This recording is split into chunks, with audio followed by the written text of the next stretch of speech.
Ki khubor ka Batesi TV. Ka umdi basnyambat penjaslian. Rupa Premium Meghalaya. Ka East West Group of Institution Bangalore. Ka Kot Admission nagamta ka Nursing but Paramedical Course. Ka bala itu da ka Indian Nursing Council. Ka By Admission ka Badunatam. But she's pa percent ka Jingyokam.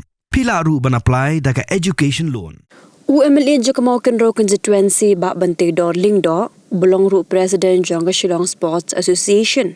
Hakar project uyayong arajar pausan, la Pyrda ka Samkhamti Veteran League arajar pausan, hakabala sakilang dikinoyele ka calculation benta, hagar ka tournament wa sambolang Lyngdoh bat kiwe. Hagajinya kon haga Group A ka Hope United Veterans lalaban prelim no ka PFR Veterans B da Saugol la Nod. Haga Group B ka Parlog FC ka job ya ka Sunrisers Veteran Dalai la Argol. Haga Group C ka Lausotun Veterans ka job ya ka PFR Veterans A da Sangol Lakaway. But haga Group D ka MPFVA ka job A klam da yakun ya ka rempe PIP ka baklam wan mi satya haga madan yalya kai.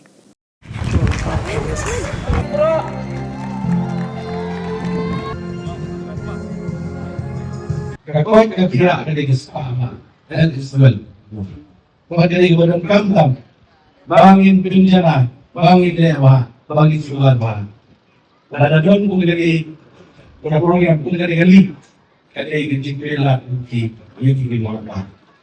Ngayon ka bugla na nagilakan, di wala katagan na siya ilakan. Doon, ang mga isama na ganiba, sa platform yung siso ilakan niya. Pagba. Ang mga yung pila, bon, kita ano pala ini pagkaka. Hindi mo na kanaw, hindi sabi ko din na tungan mga iba ko na magdasi. Ang ganyan na jungan, nasoban, ay kung may kapag lang ibibaro, magkakipok, iya kinikiti mo commission na tan. Kapten ng itim, tinawan ng 1%, inalang ikat. But, nagawa ko ng ibi, ilakan, nagkitsingit, nagkitsutrat. Nang ba, kontra siya, ya,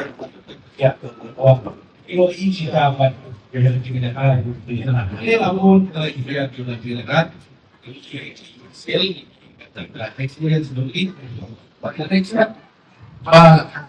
Đây là việc còn mình là vốn vì còn mình và điều còn làm report và làm việc của nó nó phải semua leadership anak sendiri kali ini digunakan. Video besar pada kipok Indonesia và tinanggapan bertemu lihat di pakai kali video itu memilih komunikasi dengan ujar bahkan yang paham sisa apa kasih jadi merokok